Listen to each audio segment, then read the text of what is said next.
Hello everyone, good afternoon. কেমন আছো তোমরা সবাই? আশা করি প্রত্যেকে ভালো আছো, সুস্থ আছো। আমরাও বেশ ভালো আছি। আর আজকে না একটু বাইরে বেরাবার ছিল, তো যার জন্য এখানে দেখো আমি আর মা রেডি হয়ে গেছি, আর মা গেটটা লাগিয়ে দিচ্ছে।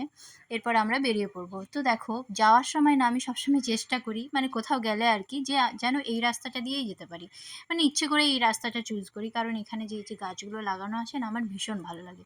তো যাই হোক, চলো যাওয়া যাক। আর এখানে দেখো, আজকে আসলে আমরা এসেছিলাম আমাদের নতুন বাড়ির জন্য গেটের অর্ডার দেওয়া ছিল সেখানে, কিন্তু ওরা বললো যে দুদিন পরে দেবে, তো সেখান থেকে ওই জন্য চলে এলাম। আর যাওয়া আসার রাস্তায় এই মন্দির দুটো পড়ে, একটা ভোলেনাথের মন্দির আর একটা হচ্ছে বজরংবলীর। তো যাই হোক, প্রণাম প্রণাম করে ওখান থেকে আমরা চলে এলাম। আর আসার পরে মা আর পিসি একটু সবজি বাজার করছিল, আর আমি সেখান থেকে দুটো নিয়ে নিয়েছিলাম ভুট্টা।